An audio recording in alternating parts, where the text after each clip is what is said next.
nacido sobre ti, con fuerza y fulgor, para llevar mi salvación, ser luz a las naciones.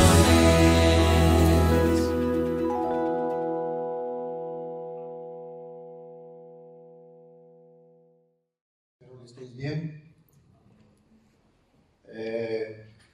La verdad es que yo creo que todos que alguna vez habéis salido aquí delante sabéis que no es una tarea fácil. Y yo esta mañana es un día, el domingo es un día cuando no tengo que madrugar, es un día de la semana cuando puedo dormir un poco más.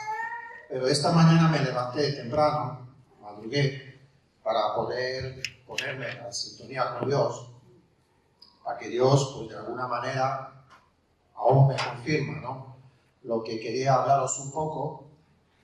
Y estaba tranquilo, pero viniendo para acá, en el coche, se me encendió un chivato de estos que son preocupantes.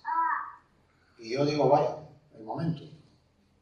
Como enemigo hace su cosa, ¿no?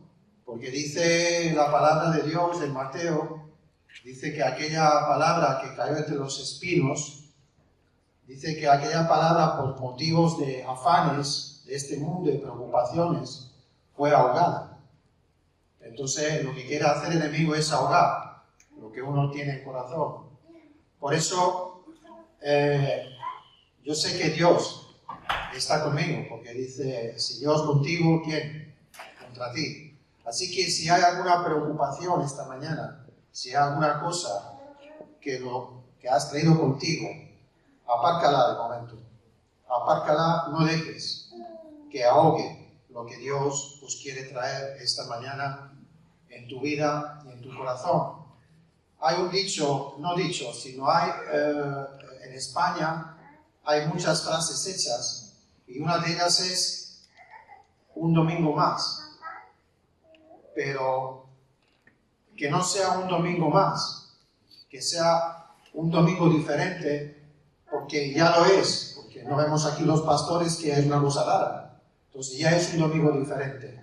Pero aparte de esto, que hoy cada uno de nosotros podemos salir de aquí un poco más edificados, un poco más llenos de lo que es el amor de Dios, un poco más entendidos, porque dice, considera lo que yo te digo, dice Señor, considera la palabra y yo te haré entenderla.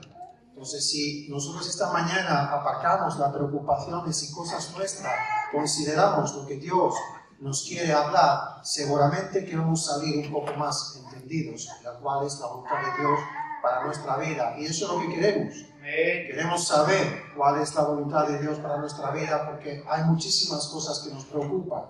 Pero otra vez, repito, si Dios con nosotros, ¿quién contra nosotros? Y yo quiero empezar con una frase de una alabanza que el lugar donde yo me congregaba antes, la cantábamos mucho. Es una alabanza muy corta, pero la frase yo la tengo grabada en mi corazón desde hace muchos años. Y es una frase que tiene mucho contenido en pocas palabras, ¿no? Y por eso la tengo grabada en mi corazón. Y dice la frase, humillando la mirada, a ti clama mi alma, oh Dios, sé propicio a mí. Y para mí, esta frase, para mí, tiene que ver con nuestra vida cristiana, con el principio de nuestra vida cristiana, pero también tiene que ver con lo que es el nuestro caminar en la vida cristiana. Y es una frase que creo que después vamos a ver por qué nos tiene que acompañar hasta el fin, hasta cuando ya un día lleguemos y podemos entrar y gozarnos en la presencia de Dios. ¿Y por qué digo que es un principio de lo que es en una vida cristiana? Porque dice que tiene que haber un clamor. Clamor es un grito de lo más profundo de nuestro corazón cuando estamos en una aflicción, cuando estamos en los momentos difíciles. Y el Mario comentaba un poco su condición de hace 30 años, y la mía era la misma. Yo era una persona que estaba deshecha por la sociedad, por el mundo, por mi propia familia, porque yo había tomado un camino muy diferente a los demás. Yo había tomado un camino que me llevaba directamente a la muerte. Por lo tanto, cuando yo pienso en clamor, ¿no? Nos podemos acordar un poco del pueblo de Israel cuando estaban como esclavos en Egipto. Dice que Dios vio su aflicción y Dios había escuchado que su clamor y lo sacó de la esclavitud. Entonces, en un principio tiene que haber un clamor, porque yo había entendido en mi vida que no había nada, porque yo había probado tantas y tantas cosas para poder salir de mi situación y que no había nada que me había ayudado. Pero cuando en mi vida hubo un clamor, Dios sí que me escuchó y Dios sí que me ayudó. ¿Sabes? Porque Dios nunca tiró la toalla. Es un dicho, tirar la toalla quiere decir que uno se rinde. Yo no sé si sabéis de dónde viene la expresión, pero esto viene de parte de la antigua Roma, del tiempo de los gladiadores, pero en los tiempos más modernos, eso de tirar la toalla se usa en el boxeo. Pero no es boxeador que tira la toalla, sino es entrenador. Cuando ve que el boxeador ya está hecho polvo, que ya no puede, entonces tira la toalla, eso quiere decir que se rinde. Y en mi caso, Dios nunca tiró la toalla.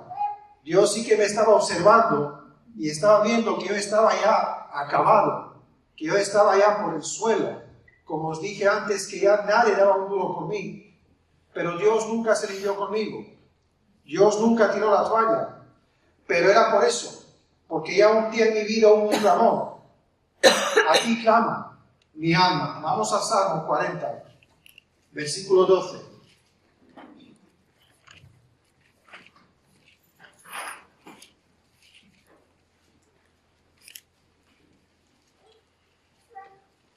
Dice, porque me han rodeado males sin número, me han alcanzado mis maldades, ya no puedo levantar la vista.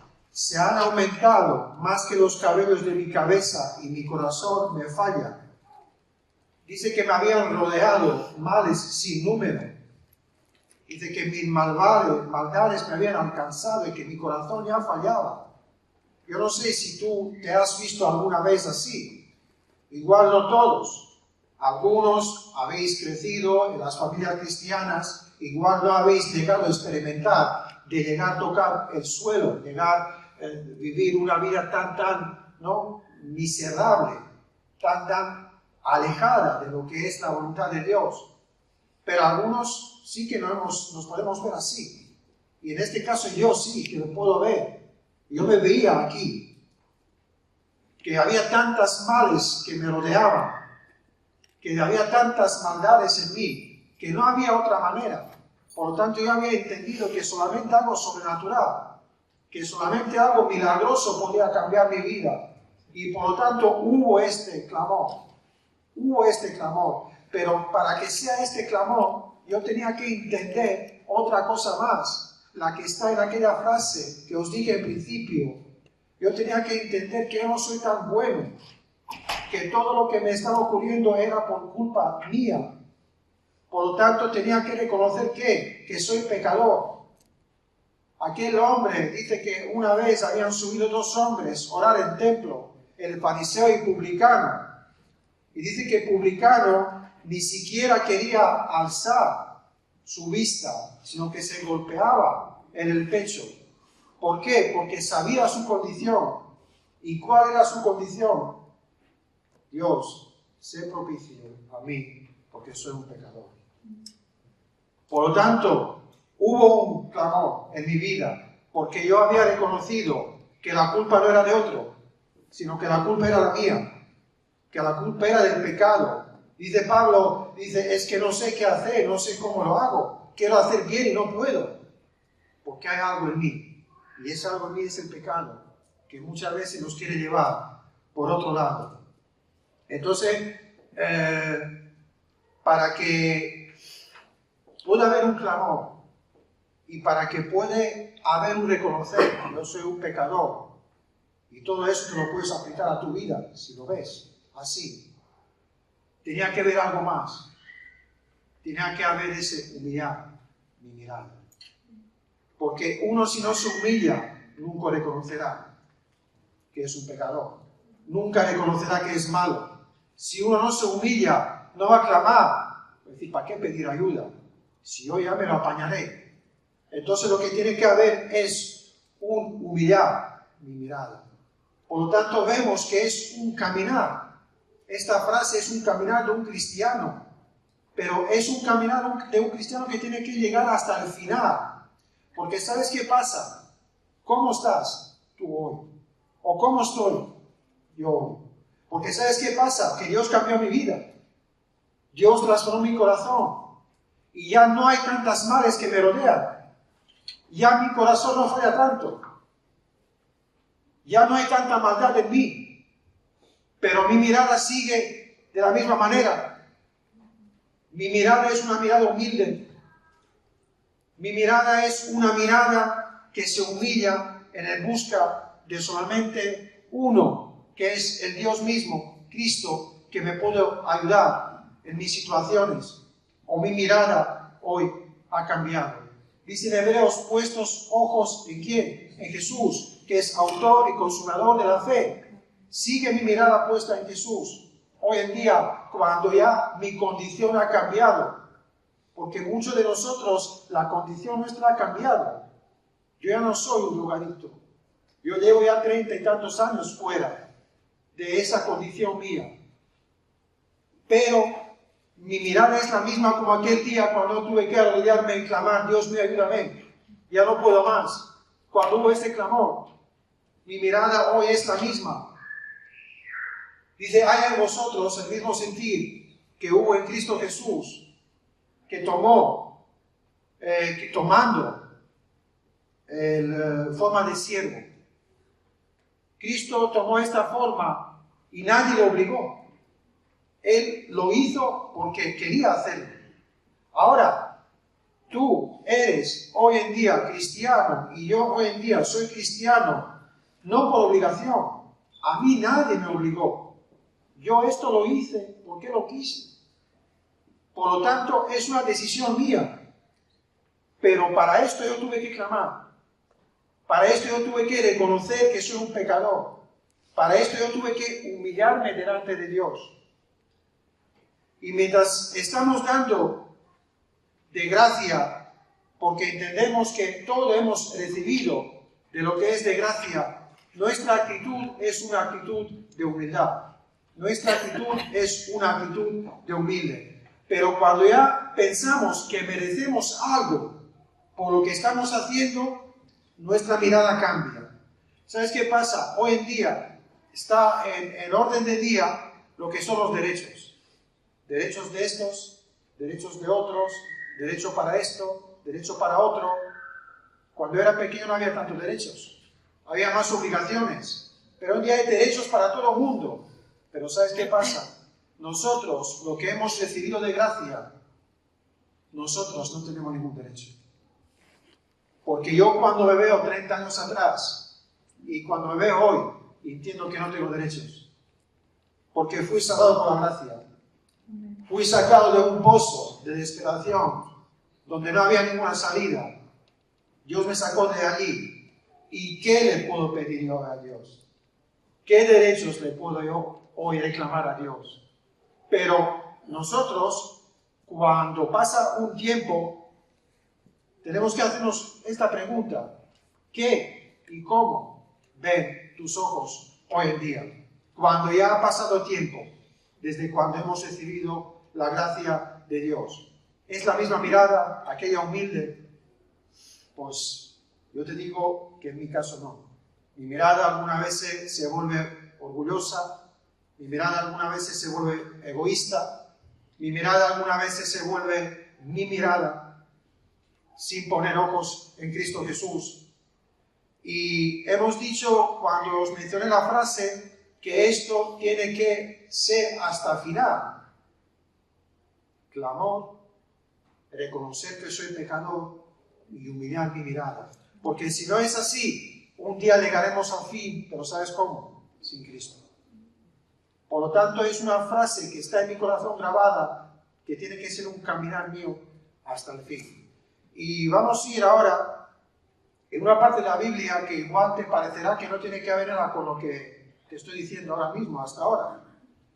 Pero como os he dicho en un principio, dice la palabra, considera lo que yo te digo y yo te haré entender. Así que esta parte es una parte que es muy conocida, que yo creo que los niños lo estudian, y yo, sin ser cristiano, la conocía. Yo creo que todo el mundo le conoce, porque es un hecho bastante, duro. Y está en Génesis, cuando dice que Caín mató a Abel, ¿no? Vamos ahí.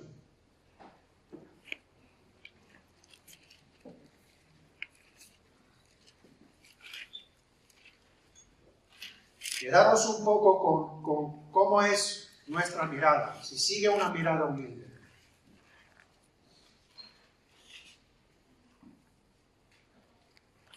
Dice el 4, no vamos a leer 1 y 2, para no tomar mucho tiempo. Dice el 3, y aconteció andando el tiempo que Caín trajo del fruto de la tierra una ofrenda a Jehová. Y Abel trajo también de los primogénitos de sus ovejas, de lo más gordo de ellas, y miró Jehová con agrado a Abel y a su ofrenda. Pero no miró con agrado a Caín y a la ofrenda suya, y se ensañó Caín en gran manera, y decayó su semblante. Entonces Jehová dijo a Caín, ¿por qué te has ensañado y por qué ha decaído tu semblante? Si bien hicieres, no serás enaltecido, y si no hicieres bien, el pecado está a la puerta. Con todo esto, a ti será su deseo, y tú te enseñarás de él. Y dijo Caín a su hermano Abel, salgamos al campo. Y aconteció que estando ellos en el campo, Caín se levantó contra su hermano Abel y lo mató. Y yo, leyendo esto, yo creo que muchos de vosotros, pues también, lo pensé siempre, ¿no? ¿Qué relación tan fuerte, ¿no? De matar a su propio hermano. Que hoy en día, en la sociedad, con tantas maldades, pues bueno, puede pasar, ¿no? Puede pasar que un hermano mata a su otro hermano, vemos que marido mata a mujer, mujer mata a marido, lo que sea, ¿no? Pero aquí hablamos de las personas que conocían a Dios. Entonces, esto ya como que descuadra un poco, dices, y lo que a mí más me descuadraba aún, ya no era que porque eran hermanos, sino dices, ¿pero qué hizo Abel? Esta es la pregunta. Porque dices, bueno, me he matado, bueno, pero ¿qué hizo Abel?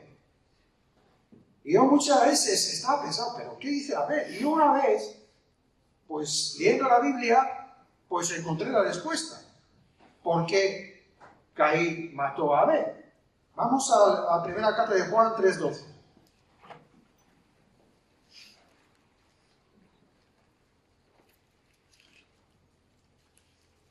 ¿Pones tú?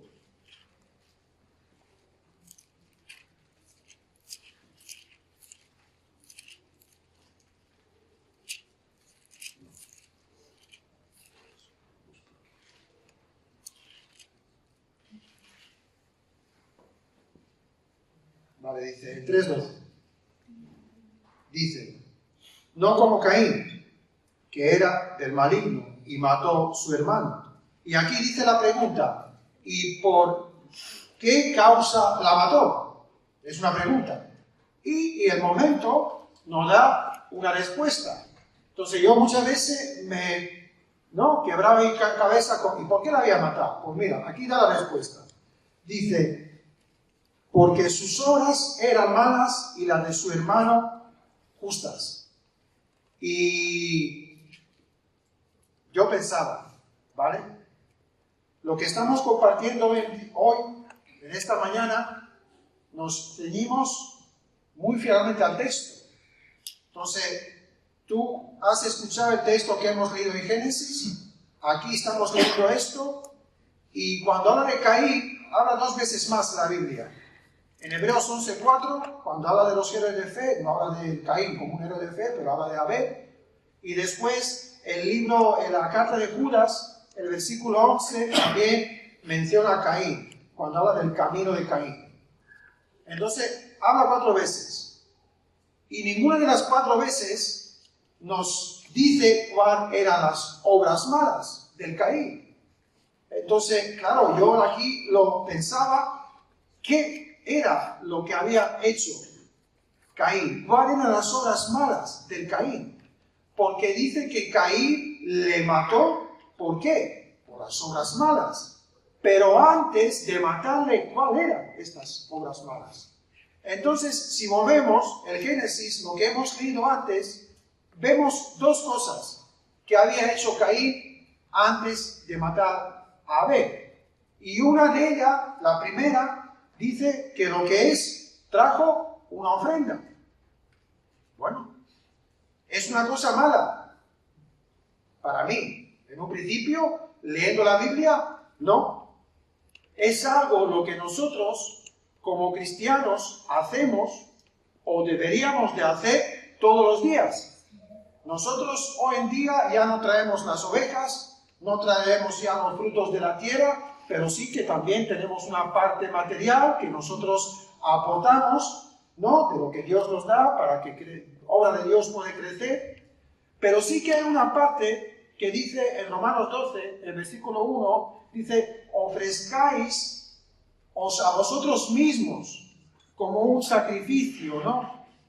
Entonces, esta es la ofrenda que nosotros hacemos o deberíamos de hacer todos los días en cuanto a ¿qué? Pues nuestra oración, en cuanto a nuestra alabanza a Dios, adoración, servicio. Esto es el sacrificio vivo. Entonces, ¿qué es lo que hizo Caín? Trajo una ofrenda.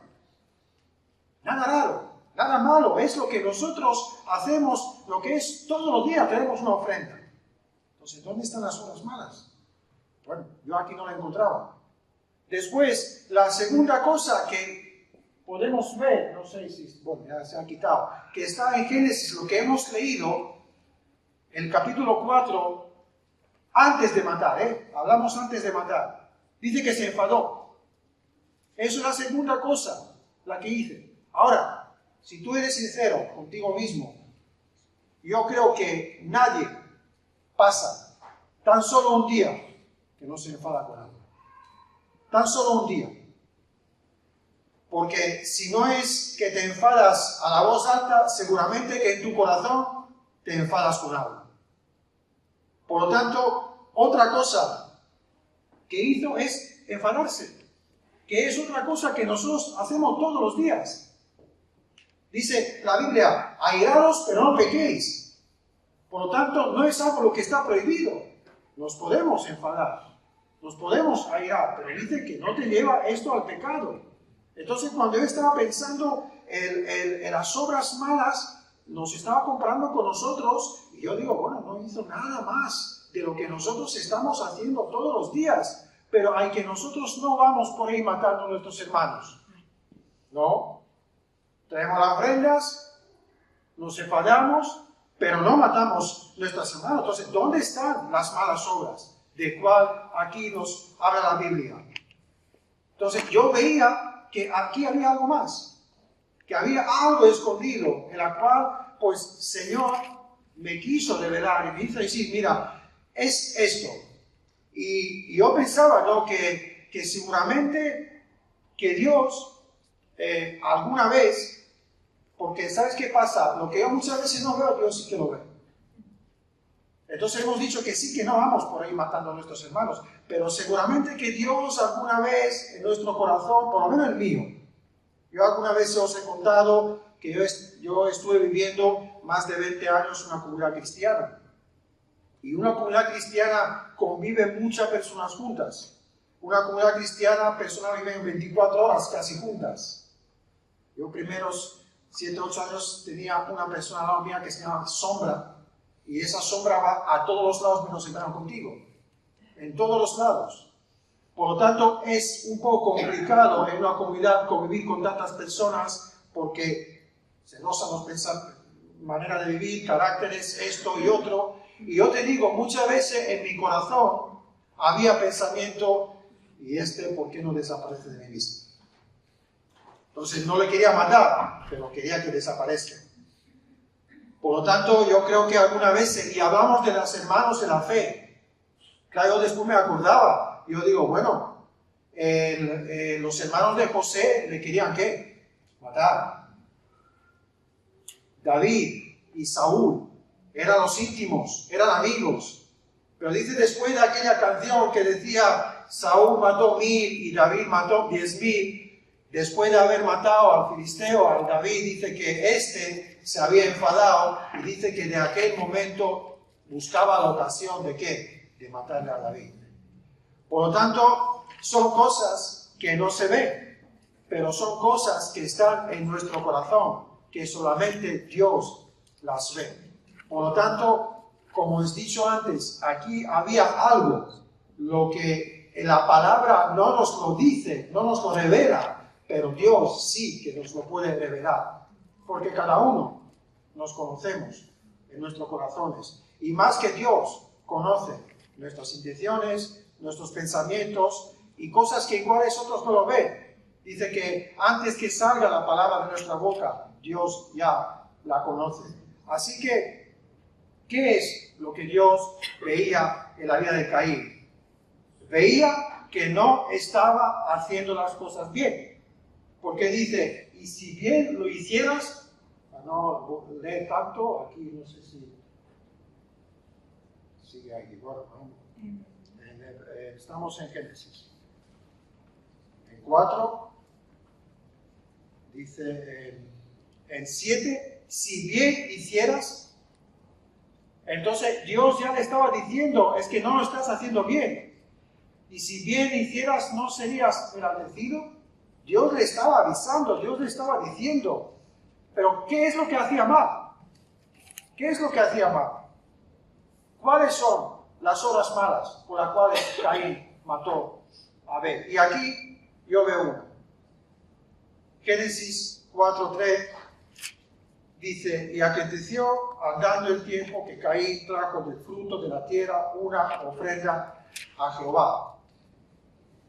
Os dije antes que nos ceñimos a las Escrituras, y hasta este momento en las Escrituras en ningún sitio se menciona ninguna ofrenda o ningún sacrificio a Dios. Más tarde, en el mismo Génesis, se menciona el sacerdote ¿cómo es? Es un nombre raro, cuando Abraham le dio una ofrenda, un diezmo a Melquisedec, no sé. Vale, ahí está. Ese mismo. Y después, un poco más tarde, el Jacob hizo un voto con Dios, le dice, yo te daré 10ª parte de todo. Entonces son los primeros lugares, primeros sitios donde se mencionan las ofrendas, y sabemos la ofrenda que le pidió a Dios a Abraham, entrégame tu hijo. Pero después, en Éxodo y los Levíticos, ya vienen las ofrendas ordenadas por Dios. Entonces, en esta parte de la ofrenda, en ningún momento es algo lo que podemos entender que Dios le pidió a ellos. Sí que en Hebreos 11:4 habla de fe, ¿de quién? De Abel. Dice que él había traído la ofrenda con fe. Entonces, ¿qué podemos entender un poco? Dice que la fe viene por oír. ¿Y oír qué? La palabra de Dios. Entonces, podemos entender que ellos sí que tenían una relación con Dios. Que ellos escuchaban, porque si el Abel trajo la ofrenda por fe, quiere decir que él había escuchado la palabra y que tuvo como una revelación de poder llevar una ofrenda. Pero la Biblia no nos dice que había algo ordenado. Por lo tanto, yo estaba entendiendo un poco que dice, y andando en el tiempo, con el tiempo a ellos, o a Caín, en este caso hablamos de, pues, le vino, pues igual por una relación de Dios o por lo que sea, a traer una ofrenda. Pero yo pensaba que él lo hizo de una manera, la hizo de una manera voluntaria, sin que nadie se la había pedido. Era algo voluntario. Y él sintió traerla y se lo llevó, ¿no? Pero lo trajo con algo más. Y aquí ya vamos a entrar en la primera de las obras malas, en la cual yo la veo. Porque habéis escuchado seguramente hablar de Caín y Abel muchísimas veces, y habéis escuchado seguramente muchas veces la gente decir que y esto es una de las cosas, le había matado por envidia o por celos. Que sí, que es una de las cosas. Pero la obra mala que yo aquí veía era que él, la ofrenda de que había traído a Dios, la había traído con orgullo. No se mueve bien. Con orgullo. ¿Y por qué digo esto?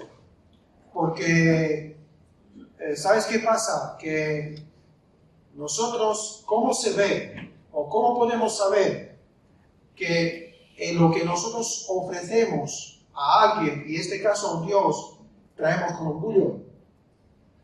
Se ve porque nosotros cuando traemos algo, hemos dicho antes, no tenemos derecho de nada. Pero cuando uno, después de haber hecho algo, quiere un reconocimiento, eso quiere decir que lo que tú estás haciendo, lo estás haciendo con orgullo. Estás orgulloso de lo que has hecho. Ahora, ¿quién no le gusta que le dan una palmadita cuando algo hace y lo hace bien? Yo creo que a todo el mundo nos gusta ese reconocimiento.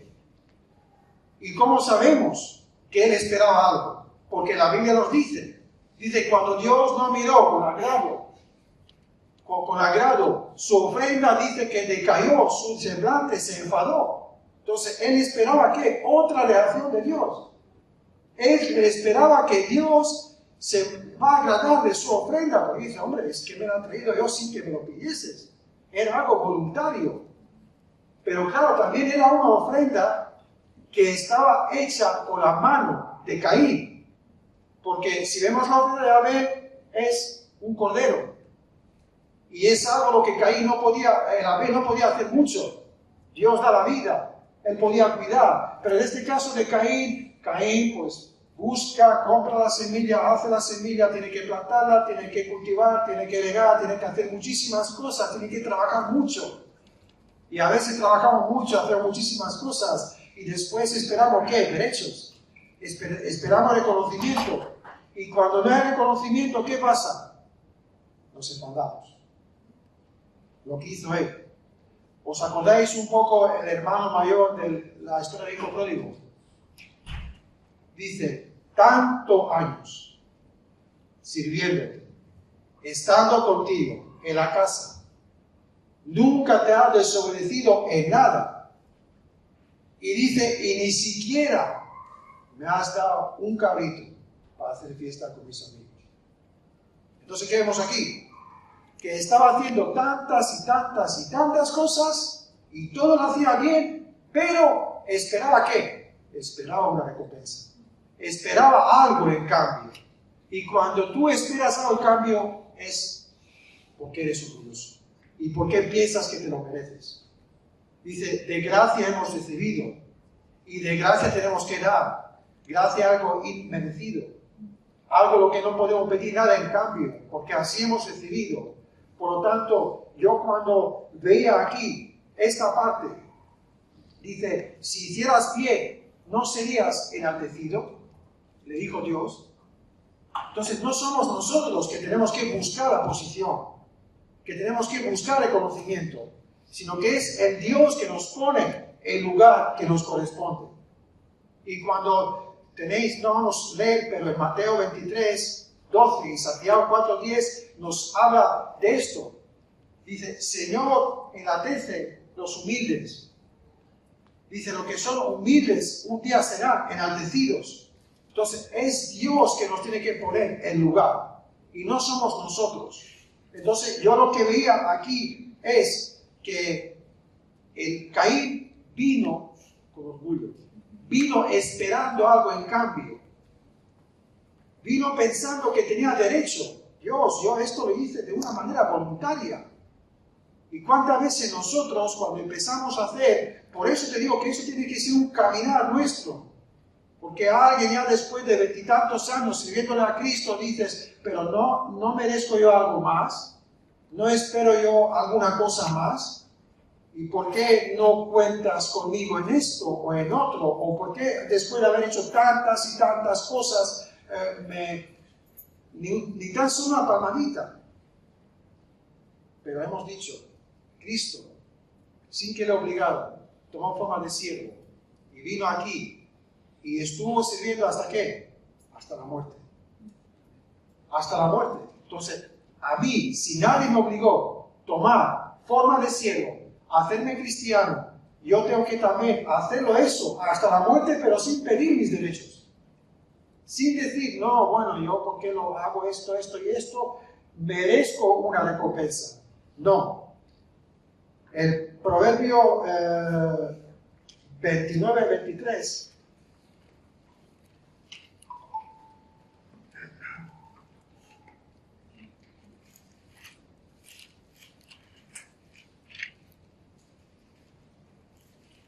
dice, la soberbia del hombre le abate, pero al humilde del espíritu sustenta la honra. ¿Qué dice que hace la soberbia del hombre?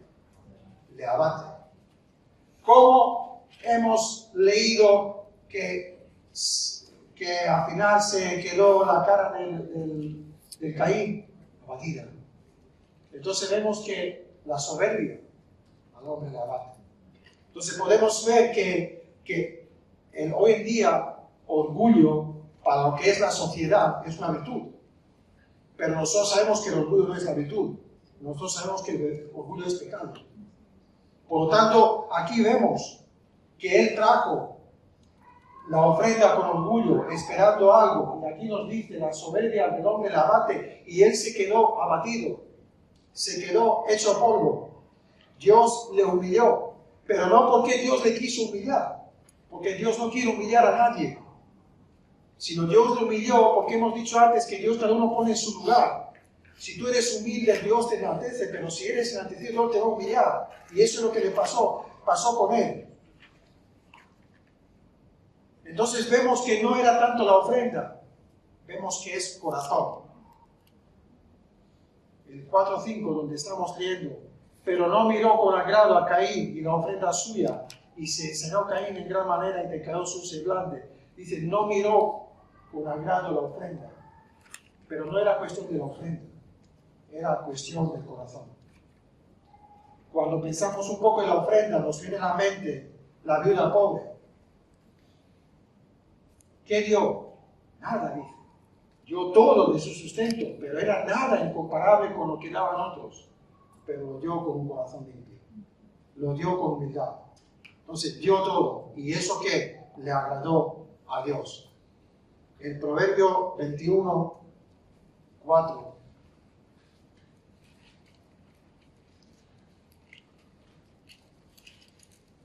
Ya no queda mucho, Dice, altivez de ojos y orgullo de corazón y pensamientos de impíos son pecado. Dice, orgullo de corazón. De este tipo de orgullo hablamos. Un orgullo que no se ve.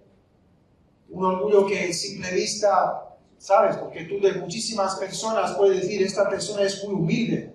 Cuando le ves así en su carácter y en su... No, es una persona, pero después no lo sabemos cómo es su corazón. Y eso solamente lo sabe Dios. Por lo tanto, Dios pues había visto el corazón del Caín. Dios había visto que la ofrenda que él había traído no era una ofrenda con humildad. Y ahora digo, en cuanto a nosotros traemos también ofrenda de una manera voluntaria. Nosotros adoramos, cantamos, servimos, pero después de haber hecho todo esto, esperamos algo en cambio. Pues no lo sé, pero sí que lo sé que cuando ese algo, si espero, no recibo, ¿cuál es mi reacción? ¿Cómo reacciono yo? ¿A quién culpo? ¿Era culpa de Abel? Porque Dios no miró con agrado su ofrenda. No era culpa de Abel. Pero ¿cuántas veces nosotros culpamos muchos de nuestros hermanos por las cosas nuestras? Era culpa de Dios. ¿no? Hemos dicho antes que Él trajo la ofrenda porque quiso traerla. Era culpa de Dios, ¿no? Pero ¿cuánta gente hoy en día, por cada desgracia que pasa, culpa a Dios? ¿De quién era la culpa?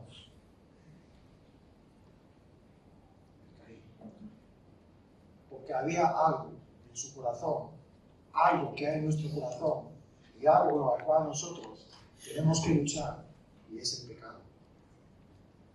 Es el pecado. Dice, aquellos hombres que trajeron a aquella mujer, que la han cogido del adulterio, dice, el que está libre de pecado, ¿qué? Que tiene la primera piedra. Dice que del primero hasta el último, no sé, de mayor a menor, dice que todos tiraron piedras al suelo y nadie tiró la piedra a la mujer. ¿Por qué? Porque había reconocido que cada uno de ellos tenía pecado en su vida. Por lo tanto, ¿qué es lo que espero yo? En cambio, antes hemos mencionado a Jacob. Vamos un momento en Génesis 28, un poco más para adelante donde estamos. El 28:20.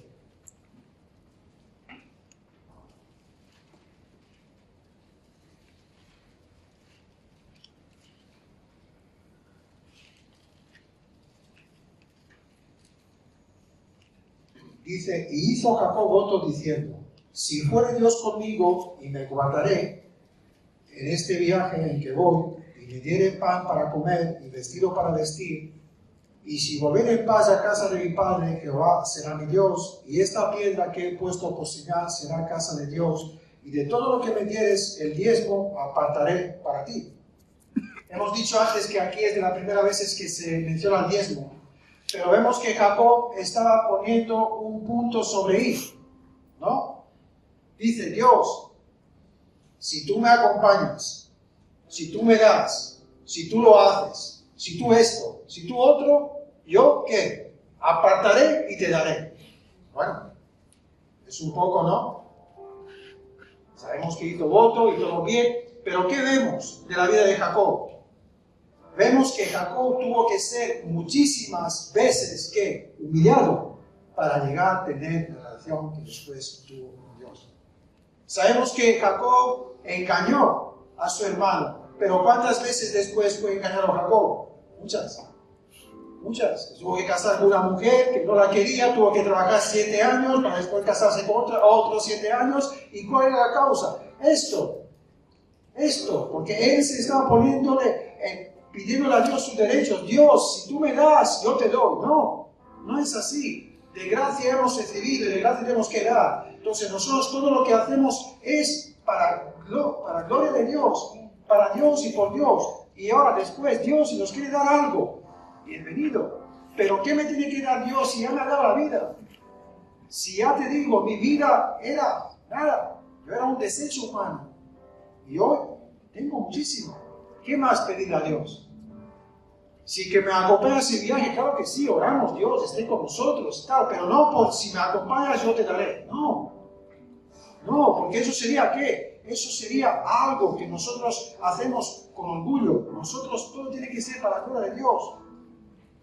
No porque lo hacemos. Hemos mencionado antes a aquel publicano, el fariseo que entró con él el templo, dice, Dios, yo doy diezmos, Dios, yo hago esto, yo hago otro. Pero ¿cómo dice que este hombre se fue para casa? No justificado. ¿Por qué? Porque no es la cosa que nosotros hacemos, sino cosa cómo lo hacemos. Si es de corazón o si es porque pensamos que tenemos que hacer y después esperar que Dios nos dé algo. Entonces aquí yo veía una de las obras. Puede haber otras, pero una de las obras por la cual Caín mató a Abel es porque él traía su ofrenda con orgullo. Orgullo estaba en su vida. Y eso es una obra mala. Incluso Dios le avisó que podía ir a peor más. Ya acabo. En Génesis 4:16.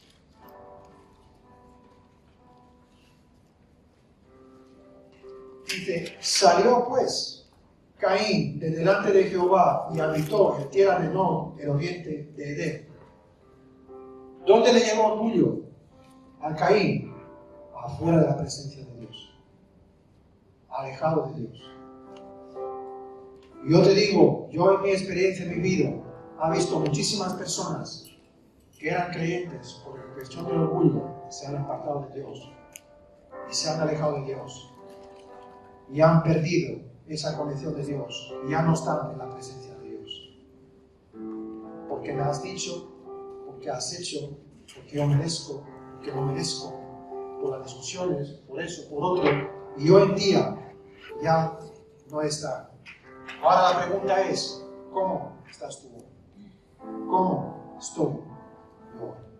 ¿Cómo es mi mirada? ¿Es esa misma mirada de humilde? Dios nos ha dado tantas cosas, ¿y cómo le devolvemos nosotros? Pues dice que Dios, lo que Dios ama son del corazón humilde y el espíritu quebrantado, y que dice que Él habita entre ellos. Por tanto, eso es lo que yo hoy pues tenía un poco para compartir.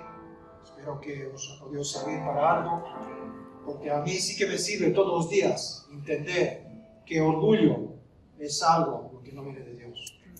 Es algo lo que me puede llevar fuera de la presencia de Dios. Por tanto, tengo que pensar muy bien cuando traigo las cosas a Dios, de qué manera lo traigo. Nada.